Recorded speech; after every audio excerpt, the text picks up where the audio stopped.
बिहार के पिछले 6 महीने के करंट अफेयर्स का यह video BPSC, Bihar police, Bihar SI और बिहार एसएससी जैसी सभी परीक्षाओं के लिए बेहद महत्वपूर्ण होगा। तो चलिए शुरू करते हैं। बिहार की पहली खेल अकादमी और विश्वविद्यालय का हुआ उद्घाटन। बिहार के मुख्यमंत्री ने राजगीर में अंतर्राष्ट्रीय खेल परिसर के हिस्से के रूप में राज्य की पहली खेल अकादमी और बिहार खेल विश्वविद्यालय का उद्घाटन किया। इस परिसर में क्रिकेट, फुटबॉल, हॉकी, वॉलीबॉल और कबड्डी सहित 24 खेलों का प्रशिक्षण दिया जाएगा। मुख्य क्रिकेट स्टेडियम में 50,000 दर्शक बैठ सकेंगे, जबकि छोटे स्टेडियमों में 10,000 दर्शक बैठ सकेंगे। राज्य सरकार ने जुलाई 2021 में बिहार खेल विश्वविद्यालय की स्थापना को मंजूरी दी थी। राजगीर नवंबर में 6 देशों की एशियाई महिला हॉकी चैंपियनशिप की मेजबानी करने के लिए तैयार है। वक्फ बोर्ड ने बिहार के एक गांव पर दावा किया। बिहार वक्फ बोर्ड ने गोविंदपुर गांव के ग्रामीणों को नोटिस जारी कर 30 दिनों के भीतर जमीन खाली करने को कहा। जमीन मालिकों ने पटना उच्च न्यायालय में याचिका दायर कर तर्क दिया कि जमीन 1910 से उनके वंशजों के नाम पर है। वक्फ संशोधन विधेयक 2024 को अगस्त 2024 में संसद में पेश किया गया था। वर्ष 1964 में स्थापित केंद्रीय वक्फ परिषद भारत भर में राज्य स्तरीय वक्फ बोर्डों की देखरेख करती है और भारत में तीसरी सबसे बड़ी भूमिधारक है। गोपालगंज में कैलिफोर्नियम धातु जब्त। बिहार के गोपालगंज में पुलिस ने 50 ग्राम अत्यधिक रेडियोधर्मी पदार्थ जब्त किया है, जिसे कैलिफोर्नियम माना जा रहा है, जिसकी कीमत 850 करोड़ रुपए है। परमाणु ऊर्जा विभाग और भाभा परमाणु अनुसंधान केंद्र द्वारा किए गए प्रारंभिक परीक्षणों में कोई रेडियोधर्मिता नहीं पाई गई। कैलिफोर्नियम, जिसका नाम कैलिफोर्निया और बर्कले विश्वविद्यालय के नाम पर रखा गया है, 1950 में संश्लेषित किया गया था। यह एक चांदी की तरह दिखने में सफेद सिंथेटिक रेडियोधर्मी धातु है, जिसका परमाणु क्रमांक 98 है। बिहार में होगा डिजिटल फसल सर्वेक्षण। बिहार का कृषि विभाग खरीफ सीजन के दौरान 28 जिलों के 10,000 गांवों में डिजिटल फसल सर्वेक्षण करने की योजना बना रहा है। सर्वेक्षण का उद्देश्य खड़ी फसलों, क्षेत्र कवरेज और उगाए जाने वाले अनाज और सब्जियों के प्रकारों का डेटाबेस बनाना है, जिससे नीति नियोजकों को सहायता मिलेगी और जलवायु अनुकूल खेती को बढ़ावा मिलेगा। कोसी मेची लिंक परियोजना। बिहार में कोसी मेची लिंक परियोजना का उद्देश्य जल संसाधनों के प्रबंधन और सिंचाई में सुधार की एक बड़ी योजना के तहत कोसी और मेची नदियों को जोड़ना है। केंद्र ने बिहार में बाढ़ नियंत्रण के लिए 11,500 करोड़ रुपए आवंटित किए हैं और यह परियोजना खरीफ सीजन के दौरान 2,15,000 हेक्टेयर कृषि भूमि को सिंचाई सहायता प्रदान करेगी। 5 प्रतिष्ठित उत्पादों को जीआई टैग के लिए प्रयास जारी। बिहार राज्य कृषि विभाग भागलपुर स्थित बिहार कृषि विश्वविद्यालय के साथ मिलकर कम से कम 54 अलग-अलग क्षेत्र विशिष्ट उत्पादों के लिए जीआई टैग प्राप्त करने के लिए काम कर रहा है। इस सहयोगात्मक प्रयास के हिस्से के रूप में 5 प्रमुख वस्तुओं के लिए अनुसंधान पहले से ही उन्नत चरणों में है। 5 उन्नत चरण के उत्पाद हैं: लिट्टी चोखा बिहार का मुख्य व्यंजन, रोहतास से सोनाचूर चावल और गुलशन टमाटर, पटना से सिंघाड़ा और दीघा मालदा आम। बिहार में फिलहाल 6 जीआई टैग वाले उत्पाद हैं: शाही लीची, भागलपुरी जर्दालू आम, कतरनी चावल, मरीचा चावल, मगही पान और मखाना। बिहार में खेलो इंडिया की अस्मिता योगासन लीग की हुई शुरुआत। खेलो इंडिया की अस्मिता योगासन लीग ईस्ट जोन पटना के पाटलिपुत्र स्पोर्ट्स कॉम्प्लेक्स में शुरू हुई, जिसमें 12 राज्यों की 500 महिला खिलाड़ी 5 स्पर्धाओं में हिस्सा लेंगी। बिहार योगासन स्पोर्ट्स एसोसिएशन की मेजबानी में आयोजित 3 दिवसीय लीग का सीधा प्रसारण खेलो इंडिया के यूट्यूब चैनल पर किया जाएगा। बीपीसीएल ने बिहार में ड्रोन आधारित वन रोपण परियोजना शुरू की। भारत पेट्रोलियम कॉरपोरेशन लिमिटेड अरण्य परियोजना शुरू कर रहा है, जिसके तहत बिहार में 50 हेक्टेयर वन क्षेत्र में 1 लाख सीड बॉल लगाने के लिए ड्रोन का उपयोग किया जाएगा। इसका उद्देश्य हरित क्षेत्र को बढ़ावा देना, पर्यावरण के प्रति जागरूकता बढ़ाना और कुशल हवाई बीजारोपण के माध्यम से स्थानीय समुदायों को सहयोग प्रदान करना है। राज्य की अन्य खबरें इस प्रकार हैं। हाल ही में शोधकर्ताओं ने बिहार के गया में ब्रह्मयोनी पहाड़ी पर औषधीय पौधों की खोज की, जिसमें मधुमेह रोधी जड़ी बूटी जिम्नेमा सिल्वेस्ट्रे भी शामिल है। बिहार के मखाना को विश्व के बाजार तक पहुंच बनाने के लिए कृषि विभाग की ओर से ज्ञान भवन में 2 दिवसीय राष्ट्रीय समारोह मखाना महोत्सव आयोजित किया गया। हाल ही में बिहार के नए मुख्य सचिव अमृतलाल मीणा ने अपना पदभार ग्रहण कर लिया। बिहार सरकार ने बिहार राज्य धार्मिक न्यास बोर्ड के तहत सभी अपंजीकृत मंदिरों, मठों और धार्मिक ट्रस्टों के पंजीकरण को अनिवार्य किया है। बिहार के शरद कुमार ने पेरिस पैरालंपिक 2024 के हाई जंप इवेंट में सिल्वर मेडल जीता। 4 सितंबर को पेरिस पैरालंपिक 2024 में पैरा एथलीट शरद कुमार ने हाई जंप में T63 कैटेगरी में सिल्वर मेडल जीता। शरद कुमार मुजफ्फरपुर जिले के निवासी हैं। इससे पूर्व टोक्यो पैरालंपिक 2020 में शरद ने ब्रांज मेडल जीता था। बिहार का पहला वन्यजीव इको पार्क 18 सितंबर को मुख्यमंत्री नीतीश कुमार ने कैमूर जिले में राज्य के पहले वन्यजीव इको पार्क का उद्घाटन किया। इसके साथ ही राज्य के सबसे ऊंचे जलप्रपात तेलहर कुंड में मानक इको पर्यटन सुविधाओं का भी उद्घाटन किया। मुंडेश्वरी भवानी मंदिर के तल पर 13.6 एकड़ में विस्तृत मां मुंडेश्वरी वन्यजीव इको पार्क 10.4 करोड़ रुपए की लागत से विकसित किया गया है। बिहार पर्यटन एवं बाजार नीति 2024 को मिली स्वीकृति। 18 सितंबर को बिहार ने राज्य में पर्यटन बुनियादी ढांचे और बाजार एकीकरण को बढ़ावा देने हेतु बिहार पर्यटन एवं बाजार नीति 2024 को स्वीकृति प्रदान की। इस नीति का उद्देश्य बिहार में सतत पर्यटन विकास को बढ़ावा देकर रोजगार के अवसर उत्पन्न करना है। इस नीति में बोधगया, नालंदा और राजगीर जैसे स्थलों सहित बिहार की समृद्ध सांस्कृतिक और ऐतिहासिक विरासत को प्रदर्शित करने पर जोर दिया गया है। पर्यटन से संबंधित व्यवसायों और स्टार्टअप्स के लिए वित्तीय सहायता और सब्सिडी का प्रावधान किया गया है। व्यापक पहुंच के लिए डिजिटल प्लेटफॉर्म और सोशल मीडिया का उपयोग करने पर जोर दिया गया है। बोधगया में नया पर्यटन स्थल। हाल ही में सिलोंजा, बोधगया में विश्व के 7 आश्चर्यों की प्रतिकृतियों के निर्माण की घोषणा की गई। इस परियोजना के लिए पर्यटन विभाग ने 14 करोड़ 85 लाख रुपए की धनराशि आवंटित की है। IIM बोधगया में 5 दिवसीय प्रबंधन विकास कार्यक्रम हुआ आयोजित। पंचायती राज मंत्रालय ने IIM बोधगया के सहयोग से 2 से 6 सितंबर 2024 तक 5 दिवसीय आवासीय प्रबंधन विकास कार्यक्रम आयोजित किया। इस कार्यक्रम का उद्देश्य पंचायती राज संस्थाओं के निर्वाचित प्रतिनिधियों और पदाधिकारियों के नेतृत्व, प्रबंधन और शासन संबंधी कौशल को बढ़ाना है। इस कार्यक्रम में नेतृत्व, प्रबंधन, नैतिकता, ग्रामीण नवाचार, AI, स्थानीय शासन और वित्तीय स्थिरता जैसे मुद्दों पर चर्चा हुई। बिहार में गुड़ प्रोत्साहन नीति लागू करने की घोषणा।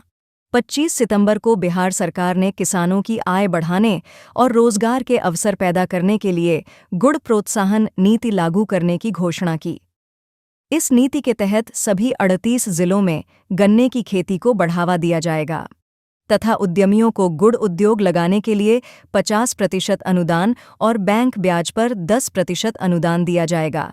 राजगीर 2024 महिला एशियाई चैंपियंस ट्रॉफी की मेजबानी करेगा। 8वीं महिला एशियाई चैंपियंस ट्रॉफी हॉकी टूर्नामेंट 2024 की मेजबानी हॉकी इंडिया और बिहार सरकार द्वारा संयुक्त रूप से 11 से 20 नवंबर 2024 तक की जाएगी। यह टूर्नामेंट राजगीर शहर के नवविकसित राजगीर हॉकी स्टेडियम में खेला जाएगा। इस प्रतिष्ठित टूर्नामेंट में भारत के साथ चीन, जापान, कोरिया, मलेशिया और थाईलैंड की टीमें प्रतिस्पर्धा करेंगी। बिहार में बकरी वीर्य बैंक की स्थापना। उत्तर प्रदेश के मथुरा के बाद बिहार में देश का दूसरा सबसे बड़ा बकरी वीर्य बैंक खोला जाएगा। इसे राष्ट्रीय पशुधन मिशन के तहत 1 करोड़ 55 लाख रुपए की लागत से इसे पटना के बिहार पशु चिकित्सा महाविद्यालय में स्थापित किया जाएगा। यह ब्लैक बंगाल नस्ल की बकरी के वीर्य को संरक्षित करने पर ध्यान केंद्रित करेगा। बिहार का पहला जीआई सुविधा केंद्र स्थापित। 3 सितंबर को बिहार का पहला भौगोलिक संकेत जीआई सुविधा केंद्र बिहार कृषि विश्वविद्यालय सबौर में स्थापित किया गया है।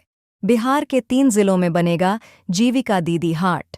दिल्ली हाट की तरह बिहार के 3 जिलों समस्तीपुर, भोजपुर और नालंदा में जीविका दीदी हाट लगेगा। माही श्वेतराज ने जीते राष्ट्रीय तैराकी प्रतियोगिता में 3 स्वर्ण पदक। 13 सितंबर को कर्नाटक के मंगलौर में आयोजित 77वीं राष्ट्रीय सीनियर तैराकी प्रतियोगिता में पटना की माही श्वेतराज ने 50 मीटर फ्रीस्टाइल वर्ग में स्वर्ण पदक जीता। इससे अतिरिक्त माही ने इसी प्रतियोगिता के 50 मीटर बटरफ्लाई और 100 मीटर फ्रीस्टाइल इवेंट में भी स्वर्ण पदक जीता। बिहार सरकार ने भूमि सर्वेक्षण के लिए लॉन्च किया ऐप। 2 सितंबर को बिहार सरकार ने भूमि सर्वेक्षण से संबंधित व्यापक जानकारी प्रदान करने के लिए एक ऐप लॉन्च किया। यह ऐप घर बैठे त्वरित समाधान उपलब्ध कराएगा, जिससे लोगों को बार-बार कार्यालयों के चक्कर नहीं लगाने पड़ेंगे। साथ ही बिहार में 1 वर्ष के भीतर भूमि संबंधी आंकड़ों को डिजिटल बनाने और भूमि विवादों को सुलझाने के लिए 45,000 गांवों में सर्वेक्षण कार्य शुरू किया गया। बिहार में डायल 112 के जरिए महिलाओं को यात्रा के दौरान सुरक्षा देने की सुविधा शुरू। 5 सितंबर को बिहार के डीजीपी आलोक राज ने इस योजना का शुभारंभ किया। इस योजना के अंतर्गत महिलाएं असुरक्षित महसूस होने पर डायल 112 के जरिए बिहार पुलिस को जानकारी दे सकती हैं और पुलिस उनके फ़ोन को ट्रैक करके 15 मिनट के अंदर मदद के लिए पहुंचेगी। इस योजना का पायलट चरण निडर नारी के नाम से 5 सितंबर से पटना, नालंदा, गया, भागलपुर, बेगूसराय और मुजफ्फरपुर में शुरू किया गया था। 15 सितंबर से इस योजना को पूरे बिहार में लागू कर दिया गया। इस कदम के बाद बिहार, हरियाणा और तेलंगाना के बाद महिलाओं को 24 घंटे सुरक्षा उपलब्ध कराने वाला देश का तीसरा राज्य बन गया है। सितंबर माह में बाढ़ से बुरी तरह प्रभावित रहा बिहार। नेपाल, उत्तर प्रदेश, मध्य प्रदेश, छत्तीसगढ़ और झारखंड में भारी बारिश के कारण उत्तर और दक्षिण बिहार की नदियों, खासकर गंगा का जलस्तर बढ़ गया, जिस कारण बिहार के 12 लाख से अधिक लोग बाढ़ से प्रभावित हुए। राज्य की अन्य खबरें इस प्रकार हैं। 1 सितंबर को दानापुर स्थित बिहार रेजिमेंट सेंटर में 15वीं बिहार बटालियन का 45वां स्थापना दिवस मनाया गया। इस बटालियन की स्थापना 1 सितंबर 1980 को लेफ्टिनेंट कर्नल दयानंद मलिक ने की थी। ऑस्कर पुरस्कार 2025 के लिए लापता लेडीज को विदेशी फिल्म कैटेगरी में नामित किया गया है। इस फिल्म में बिहार के अभिनेता रवि किशन ने भी अभिनय किया है। 4 सितंबर को बिहार राज्य के कृषि मंत्री मंगल पांडेय ने पटना स्थित कृषि भवन के सभागार में सौर ऊर्जा संचालित कोल्ड स्टोरेज का शुभारंभ किया। बिहार के मधेपुरा जिला निवासी प्रख्यात कथाकार चंद्रकिशोर जायसवाल को श्रीलाल शुक्ल स्मृति इफ़को साहित्य पुरस्कार 2024 के लिए चुना गया। 29 सितंबर को केंद्रीय मंत्री गिरिराज सिंह ने बिहार में टेक्सटाइल क्षेत्र को बढ़ावा देने के लिए मधुबनी जिले में डाइंग और प्रोसेसिंग इंडस्ट्री की स्थापना की घोषणा की। 3 सितंबर को बक्सर के मूर्तिकार पिंटू प्रसाद को हस्तशिल्प के क्षेत्र में उनके उत्कृष्ट योगदान के लिए 2023 के राष्ट्रीय पुरस्कार के लिए चयनित किया गया है। उन्हें पोट्री, सिरामिक और टेराकोटा श्रेणी में यह अवार्ड देने की घोषणा वस्त्र मंत्रालय ने की है। पिंटू को शिव आराधना में लीन भगवान गणेश की 11 सर वाली टेराकोटा मूर्ति बनाने के लिए यह सम्मान दिया जाएगा। 6 सितंबर को बिहार सारण जिला देश का पहला राज्य बन गया है जिसने भारतीय न्याय संहिता BNS के तहत गुनहगारों को सजा सुनाई। 17 सितंबर को बेगूसराय में निफ्ट एक्सटेंशन सेंटर का उद्घाटन गिरिराज सिंह द्वारा किया गया। इसका उद्देश्य स्थानीय कलाकारों को बढ़ावा देना तथा फैशन के क्षेत्र में रुचि रखने वाले छात्रों को प्रशिक्षण देना है। जमुई जिले के उर्वा भलवा गांव में एशिया की सबसे बड़ी इथेनॉल फैक्ट्री बनाई जा रही है। 280 एकड़ में बन रही इस फैक्ट्री की शुरुआत 2025 तक होने की उम्मीद है। बिहार में हुआ राज्य के पहले ड्राई पोर्ट का उद्घाटन। 21 अक्टूबर को बिहार के उद्योग मंत्री नीतीश मिश्रा ने पटना जिले के बिहटा में राज्य के पहले ड्राई पोर्ट का उद्घाटन किया। 7 एकड़ में फैला यह port pristine Magadh infrastructure private limited और राज्य उद्योग विभाग द्वारा संचालित है। यह कोलकाता, हल्दिया, विशाखापट्टनम और मुंद्रा जैसे प्रमुख बंदरगाहों से रेल द्वारा जुड़ा हुआ है। मुख्यमंत्री वाहन चालक कल्याण योजना हुई शुरू। बिहार कैबिनेट ने मुख्यमंत्री वाहन चालक कल्याण योजना 2024 के शुभारंभ से संबंधित प्रस्ताव को मंजूरी दे दी है। इस योजना का उद्देश्य बिहार के मूल निवासी और राज्य से ड्राइविंग लाइसेंस प्राप्त करने वाले वाणिज्यिक वाहन चालकों के लिए सुविधाएं प्रदान करना है। इस योजना के तहत वाणिज्यिक वाहन चालकों का बीमा किया जाएगा और उन्हें प्रशिक्षण, नियमित स्वास्थ्य जांच आदि जैसे कई अन्य लाभ दिए जाएंगे। राज्य स्वास्थ्य समिति की समीक्षा। राज्य स्वास्थ्य समिति की समीक्षा के अनुसार बिहार के जिला अस्पतालों में ऑनलाइन सुविधाओं को उपलब्ध कराने में उत्तर बिहार के जिलों ने बेहतर प्रदर्शन किया है। किशनगंज जिला अस्पताल 98.9% अंकों के साथ पहले स्थान पर है, जबकि दूसरे स्थान पर कटिहार को 98.7 और तीसरे स्थान पर सुपौल को 97.5% अंक मिले हैं। ऑनलाइन सुविधाओं के प्रदर्शन में हाजीपुर, भोजपुर और नवादा को सबसे कम अंक मिले हैं। हाईकोर्ट में 2 नवनियुक्त जजों ने ली शपथ।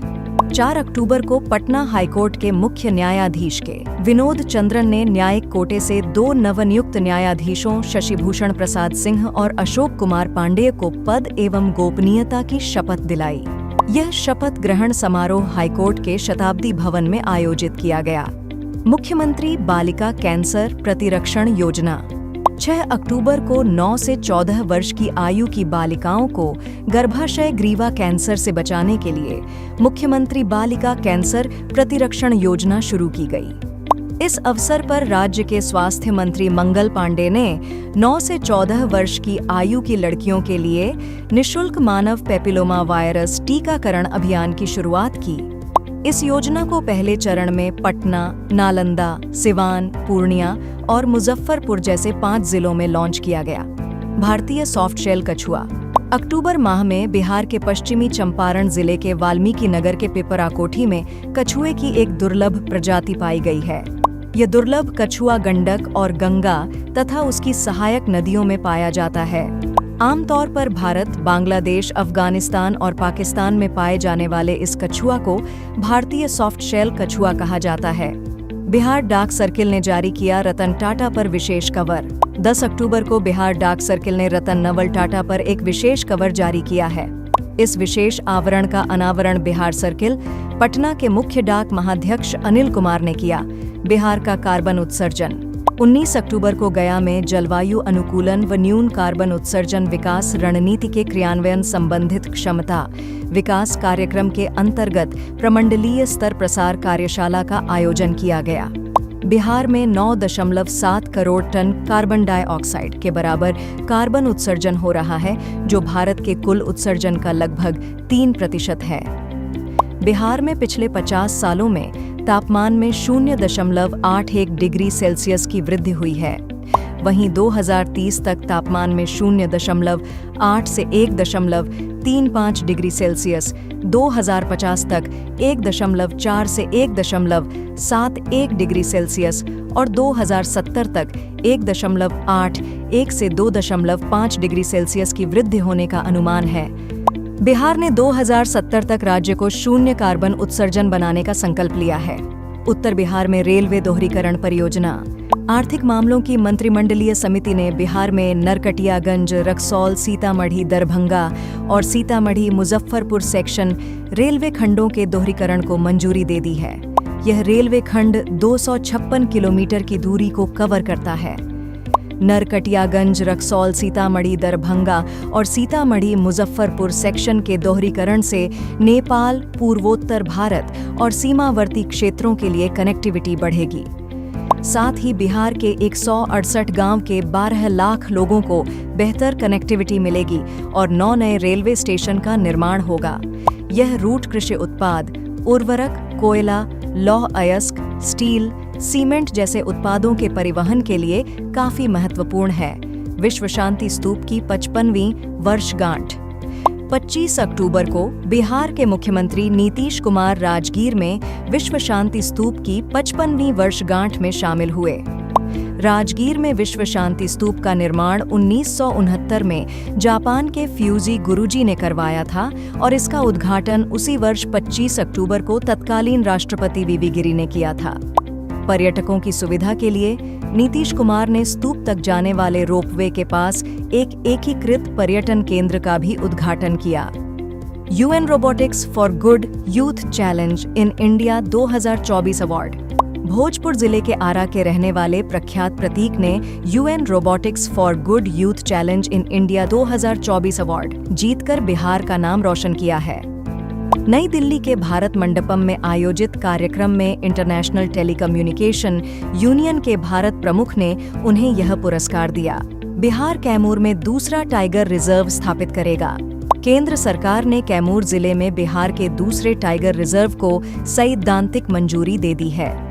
कैमूर वन्यजीव अभयारण्य को बाघ अभयारण्य में परिवर्तित किया जाएगा ताकि वाल्मीकि बाघ अभयारण्य में मौजूद बाघ की अत्यधिक जनसंख्या को नियंत्रित किया जा सके।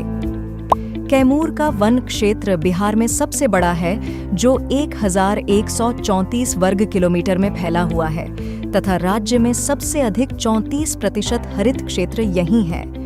बिहार में हुआ बापू टावर का उद्घाटन। बिहार के मुख्यमंत्री नीतीश कुमार ने महात्मा गांधी की 155वीं जयंती के अवसर पर पटना के गर्दनी बाग में बापू टावर का उद्घाटन किया। इस टावर में महात्मा गांधी के जीवन को दर्शाने वाली गैलरी है, जो बिहार में उनकी यात्रा विशेषकर चंपारण सत्याग्रह पर प्रकाश डालती है। 129 करोड़ रुपए के बजट से विकसित यह परिसर 7 एकड़ में फैला है। राज्य की अन्य खबरें इस प्रकार हैं। 14 से 16 अक्टूबर तक बिहार के मुजफ्फरपुर में दृष्टिबाधित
किया। महिला हॉकी एशियाई चैंपियंस ट्रॉफी 2024। महिला हॉकी एशियाई चैंपियंस ट्रॉफी का 8वां संस्करण 11 से 20 नवंबर 2024 तक बिहार के राजगीर में हुआ। 20 नवंबर को हुए फाइनल मुकाबले में भारतीय महिला हॉकी टीम ने चीन को 1-0 से हराकर यह खिताब जीता। खिताबी मुकाबले में दीपिका ने 31वें मिनट में निर्णायक गोल किया। साथ ही दीपिका 11 गोल के साथ टूर्नामेंट की शीर्ष स्कोरर भी रही। राजगीर करेगा पुरुष हॉकी एशिया कप 2025 की मेजबानी। नवंबर 2024 में की गई घोषणा के अनुसार राजगीर स्पोर्ट्स कॉम्प्लेक्स में 27 अगस्त से 8 सितंबर 2025 तक पुरुष हॉकी एशिया कप का आयोजन होगा। यह प्रतियोगिता बेल्जियम और नीदरलैंड में वर्ष 2026 में होने वाले हॉकी विश्व कप के लिए एक क्वालिफाइंग इवेंट है। बिहार करेगा 2025 के खेलो इंडिया यूथ और पैरा गेम्स की मेजबानी।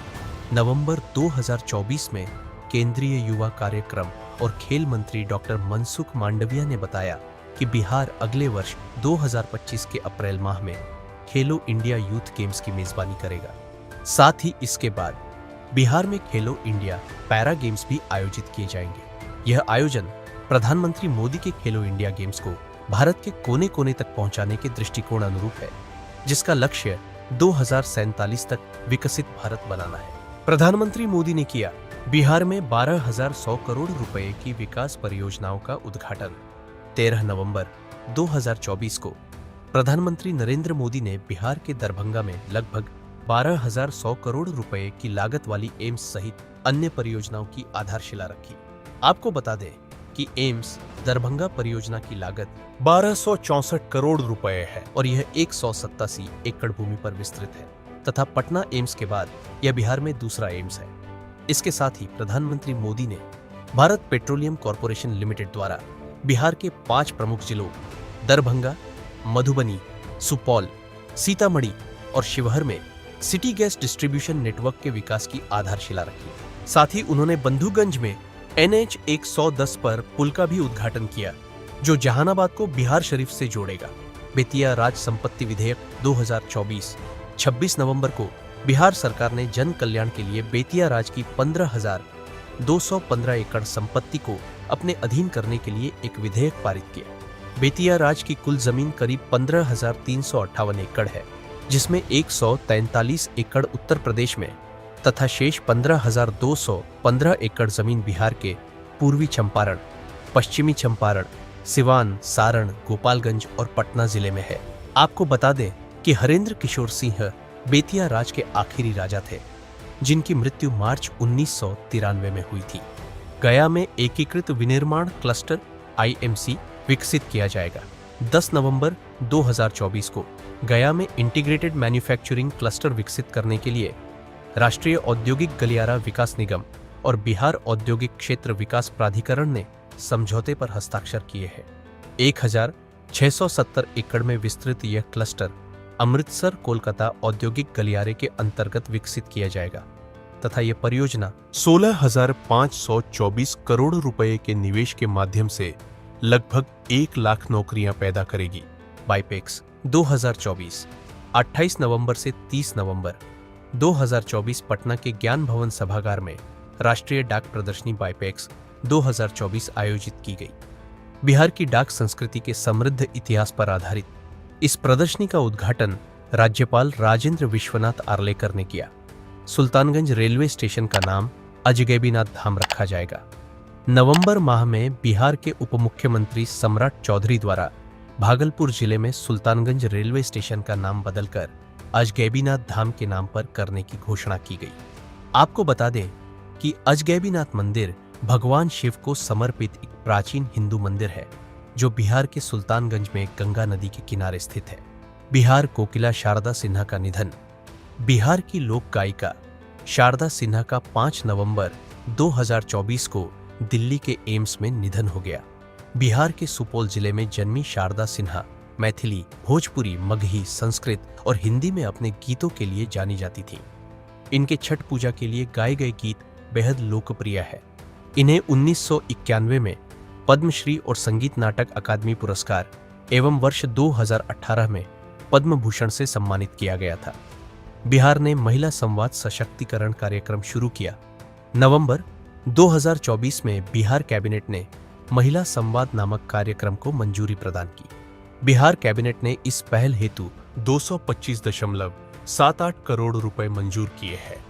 इस कार्यक्रम के तहत मुख्यमंत्री नीतीश कुमार और अन्य अधिकारी जिलों में महिलाओं के साथ सक्रिय रूप से जुड़ेंगे। इस कार्यक्रम का मुख्य लक्ष्य राज्य की नीतियों के बारे में जानकारी प्रसारित करना है, जो महिला सशक्तिकरण और समाज में उनकी भूमिका पर केंद्रित होगी। राज्य की अन्य खबरें इस प्रकार हैं। 24 नवंबर 2024 को युवा संगम कार्यक्रम चरण 5 के तहत बिहार से 44 प्रतिनिधियों ने कर्नाटक की ओर प्रस्थान किया, जबकि 25 नवंबर 2024 को आंध्र प्रदेश से 50 प्रतिनिधि उत्तर प्रदेश के लिए यात्रा पर निकले। 14 नवंबर 2024 को बाल दिवस के अवसर पर लखीसराय जिला के बालगुदर स्थित लखीसराय संग्रहालय में बाल फिल्म महोत्सव का उद्घाटन उप मुख्यमंत्री विजय कुमार सिन्हा ने किया। इस मौके पर मंत्री प्रेम कुमार ने कहा कि बिहार की धरती पर फिल्म बनाने पर 75% सब्सिडी दी जाएगी। नवंबर 2024 में 1982 बैच के सेवानिवृत्त IAS अधिकारी शिशिर सिन्हा को बिहार के राजगीर स्थित खेल विश्वविद्यालय का पहला कुलपति बनाया गया। नवंबर 2024 को बोधगया में बुद्धा इंटरनेशनल वेलफेयर मिशन के तत्वावधान में वर्षावास के बाद कठिन चीवरदान संघदान फेलिसिटेशन सेरेमनी 2024 का आयोजन किया गया। 13 नवंबर से 14 दिसंबर 2024 तक विश्व प्रसिद्ध हरिहर क्षेत्र सोनपुर मेले का आयोजन किया गया।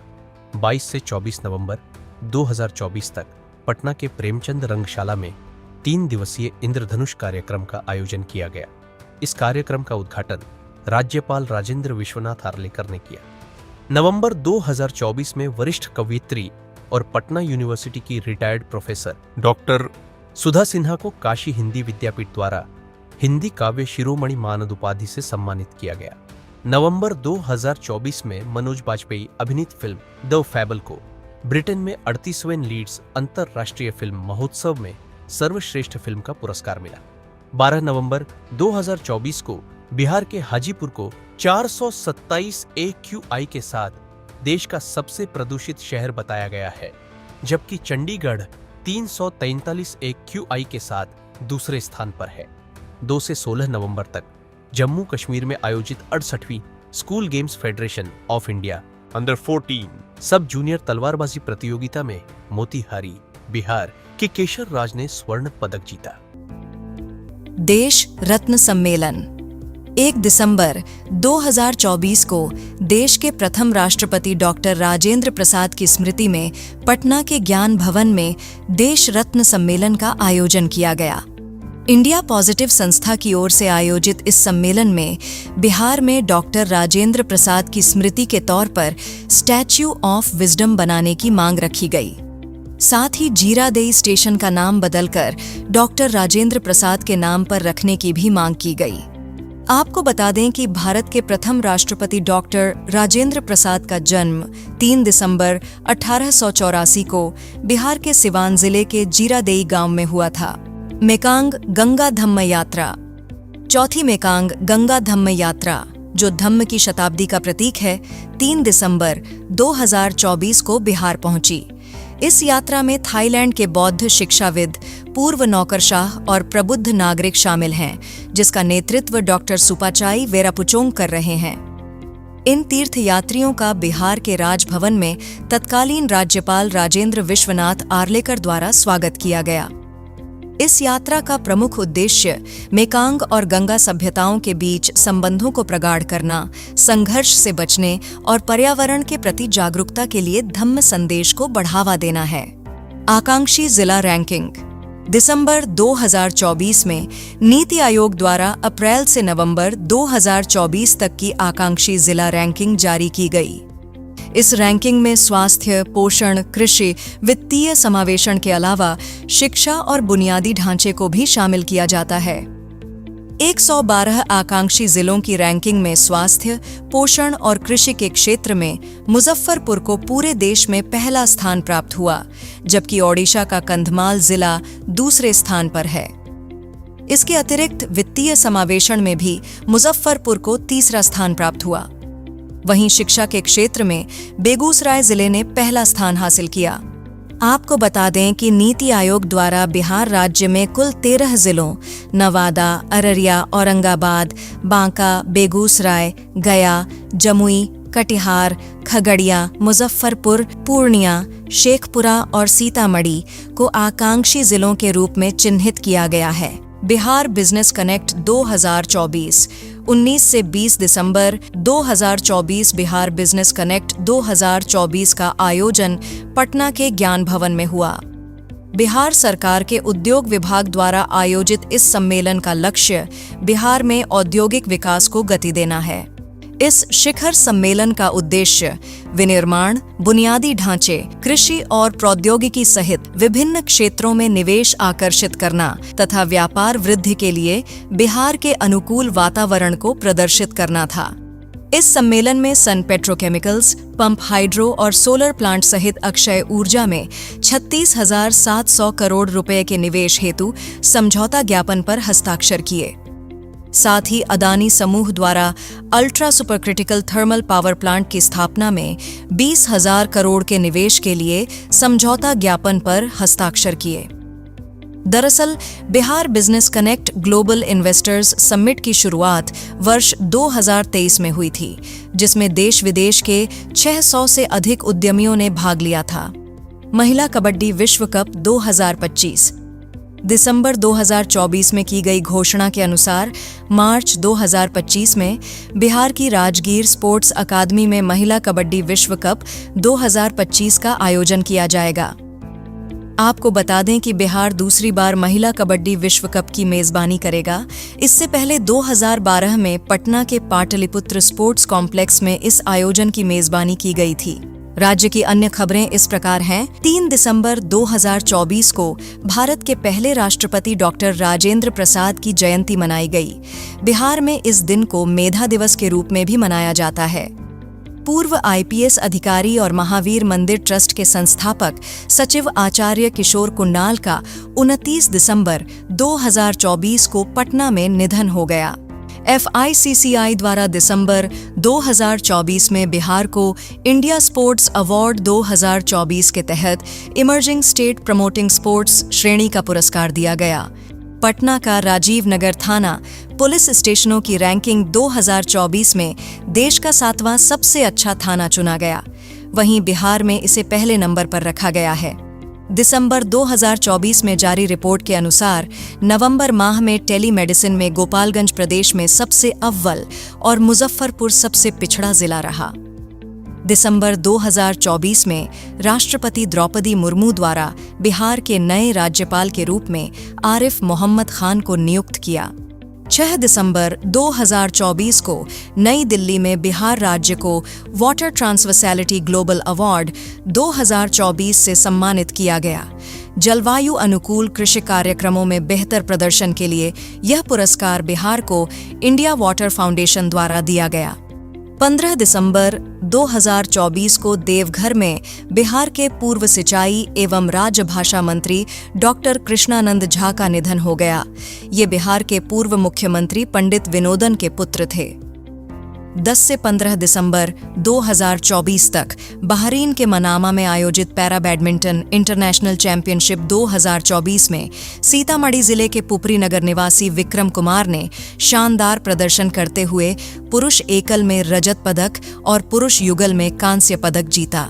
13 दिसंबर 2024 को बिहार सरकार ने पटना के कंकड़बाग में एक सुपर स्पेशलिटी नेत्र अस्पताल के निर्माण और संचालन हेतु शंकर आई फाउंडेशन इंडिया कोयम्बटूर के साथ एक समझौता ज्ञापन पर हस्ताक्षर किए।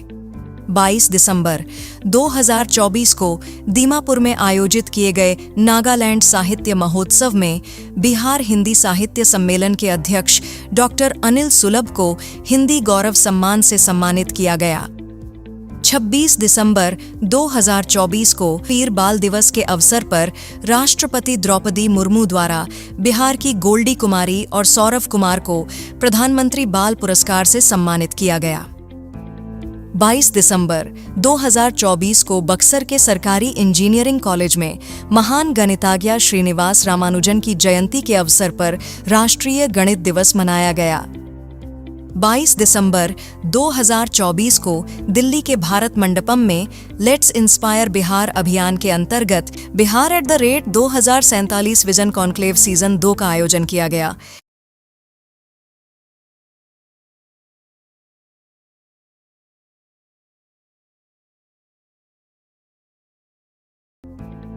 बिहार की मतदाता सूची 7 जनवरी 2025 को भारतीय निर्वाचन आयोग द्वारा 243 विधानसभा क्षेत्रों के लिए अंतिम मतदाता सूची जारी की गई, जिसके तहत राज्य में कुल मतदाताओं की संख्या 7.80 करोड़ है, जिसमें 4.07 करोड़ पुरुष मतदाता और 3.72 करोड़ महिला मतदाता हैं, जबकि 2104 मतदाता थर्ड जेंडर के हैं।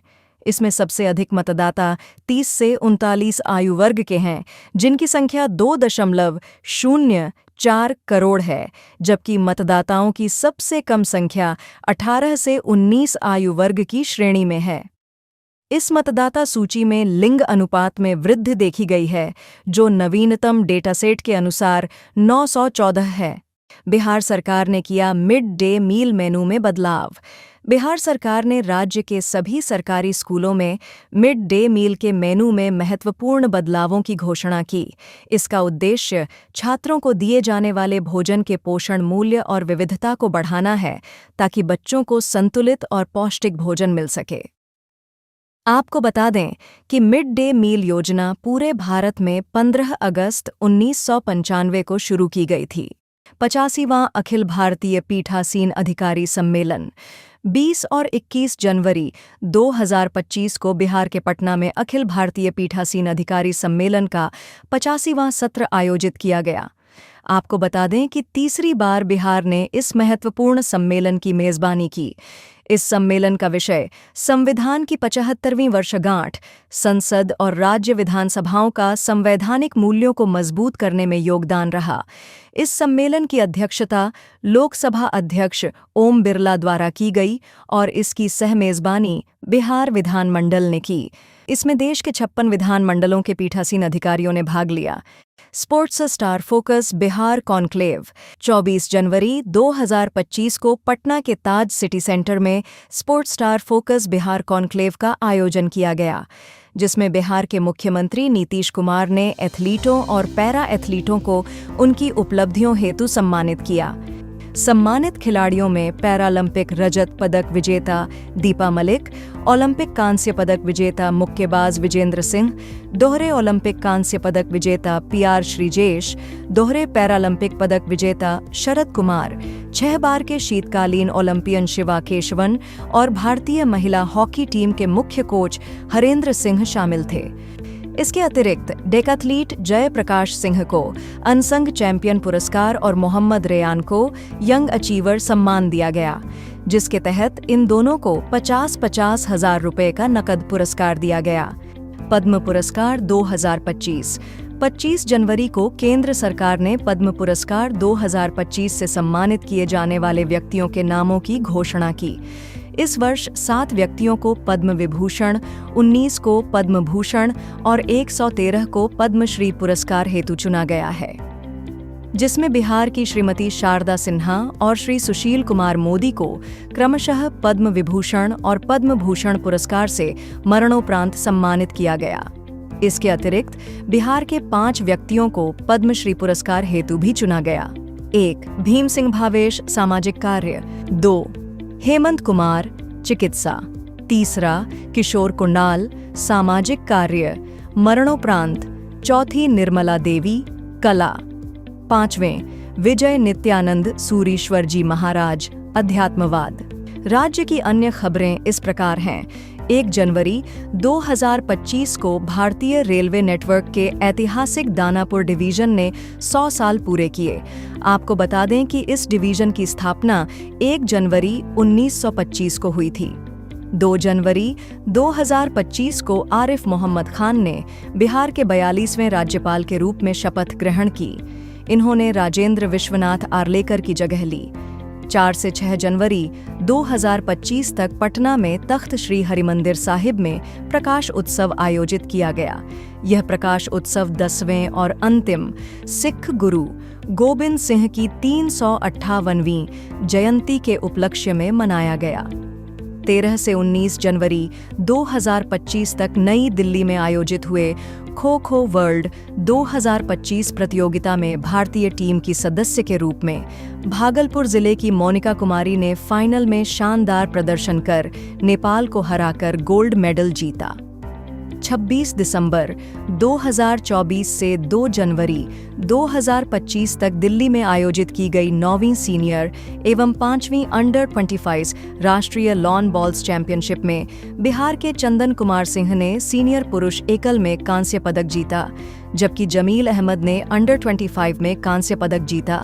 वहीं बिहार की अनामिका कुमारी, पायल प्रीति सिंह, खुशबू कुमारी, निखत खातून ने भी सीनियर महिला 4 में कांस्य पदक जीते।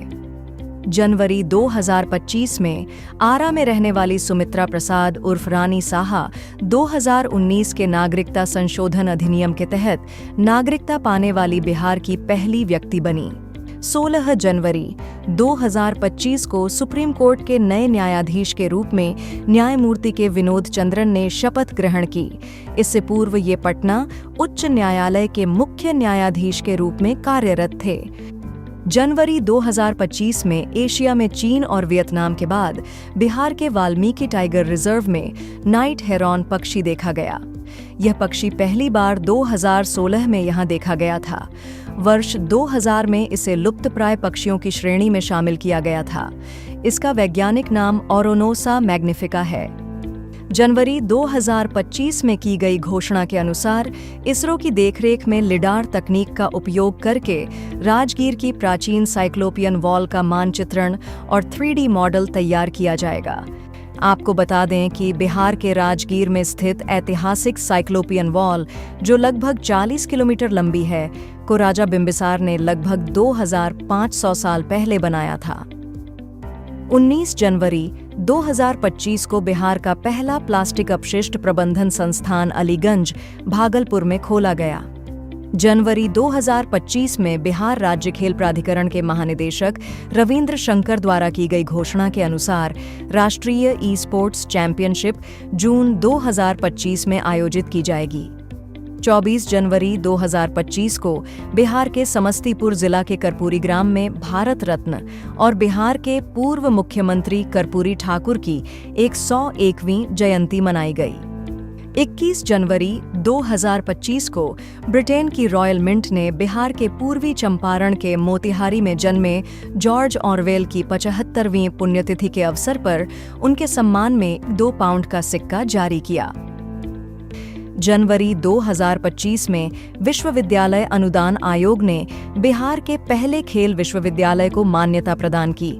आपको बता दें कि बिहार खेल विश्वविद्यालय और राज्य की पहली खेल अकादमी राजगीर स्थित अंतर्राष्ट्रीय खेल परिसर का हिस्सा है तथा नवंबर 2024 में इस परिसर ने महिला एशियाई चैंपियंस ट्रॉफी की भी मेजबानी की थी। 26 जनवरी 2025 को 76वें गणतंत्र दिवस परेड में प्रदर्शित बिहार राज्य की झांकी में भगवान बुद्ध की मूर्ति, बोधि वृक्ष और नालंदा विश्वविद्यालय की विरासत को शामिल किया गया।